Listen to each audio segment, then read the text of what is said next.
Hi అండి, నేను Kalyani Chilukuri. Welcome to my channel అమ్మ కథలు. ఈరోజు కథ పేరు పెళ్ళి. అక్కకి పెళ్ళంటే అందరికన్నా చెల్లికి ప్రత్యేకం. ఇంట్లో అందరికీ పెద్దమ్మాయి. పెళ్ళి చాలా ఘనంగా చెయ్యాలి, అందరూ చాలా రోజులు గుర్తుపెట్టుకోవాలి, ఎక్కడా లోటు రాకూడదు అని అమ్మా నాన్న ఎంతో తాపత్రయపడుతున్నారు. సంబంధం ఓకే అయినప్పటి నుండి చాలా పనులు, పిలవాల్సిన వారి జాబితాలు, ఇంకా వారి అడ్రస్సులు, అమ్మాయికి కొనాల్సిన చీరలు, నగలు, వాటితో పాటు ఇంట్లో ఉన్న వారికి బట్టలు, పెట్టుబడి బట్టలు, మగపెళ్లి వారికి బట్టలు, పురోహితులు ఇచ్చిన జాబితా, ఈ మధ్య మొదలైన రిటర్న్ గిఫ్ట్స్, ఆ వారం రోజులు ప్రయాణించేందుకు కార్లు, మగపెళ్లి వారికి విడిది హోటల్లో రూమ్స్, కొంతమంది వేరే ఊరి నుంచి వచ్చే బంధువులకు కూడా హోటల్ రూమ్స్, ఇంకా ఏసీ కళ్యాణ మండపం, ఫోటోగ్రాఫర్లు, పురోహితులు, సన్నాయి, కేటరింగ్ వాళ్ళతో చాలా పని కోసం మాట్లాడాలి. అనుకున్నట్టే అన్నీ కలిసి అక్క పెళ్ళి ఘనంగా జరిగి అక్క అత్తారింటికి వెళ్ళింది.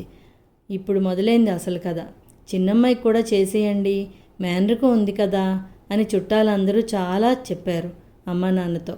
అప్పటి నుండి మొదలెట్టారు నా పెళ్ళి గొడవ. నాకేమో మా బావతో పెళ్ళి అస్సలు ఇష్టం లేదు. వీళ్ళకి చెప్పినా అర్థమవదు. మా బావ గవర్నమెంట్ స్కూల్లో టీచర్గా వర్క్ చేస్తున్నాడు.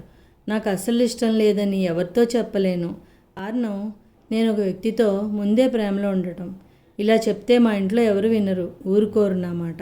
అక్క పెళ్ళి అయిన 6 నెలల్లో నా పెళ్ళి మా బావతో ఖాయం చేశారు. పెళ్లి సమయం వచ్చింది. ముందే పెద్దమ్మాయి పెళ్లి చేసిన అనుభవంతో చిన్నమ్మాయి పెళ్లి కూడా అంతే వైభవంగా చేశారు. బావైనా నాకంత చనువు లేదు. మాకు ఏకాంతం ఇస్తూ మా ఇంట్లో వాళ్ళు కొత్త జంటని ఉంచారు.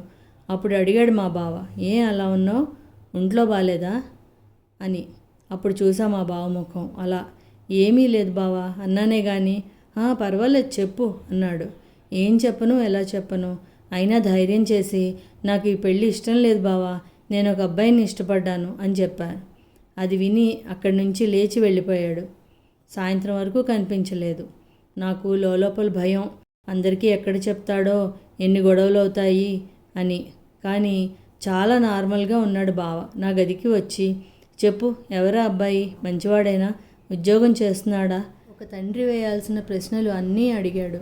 ఓపిగ్గా చెప్పాను. నాకు కొంత గడువు ఇవ్వి, అన్నిటికీ పరిష్కారం చూస్తాను అని అన్నాడు. ఇద్దరు తల్లిదండ్రులతో గొడవపడి మరీ ఒప్పించాడు.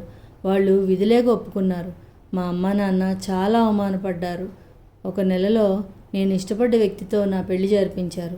మా బావ పెద్ద మనసుకి అందరూ తల ఒగ్గారు. పెళ్ళి అనేది జీవితంలో ఒక మధురమైన, ముఖ్యమైన ఘట్టం. తల్లిదండ్రులు తమ పిల్లల మంచి భవిష్యత్తు కోసమే అయినా పిల్లల ఇష్టాయిష్టాలు కనుక్కొని తద్వారా అనుసరిస్తే ఇరువురికి మంచిది. పెళ్లి వలన ఇద్దరు వ్యక్తులు మాత్రమే కాకుండా ఇరువురు కుటుంబాలు కూడా సంతోషంగా ఉండాలి. నేను నా ప్రేమను గెలిపించినందుకు మా బావ పాదాలపై పడి కన్నీటి పర్యంతం అయ్యాను. మంచి మనిషి మా బావ. నేను ఇంత సంతోషంగా ఉన్నానంటే మా బావ ఇచ్చిన పునర్జన్మే. ఈ కథ నచ్చితే లైక్ చేసి సబ్స్క్రైబ్ చేయండి. మరెన్నో కథల కోసం ఈ ఛానల్ చూడండి. Thank you.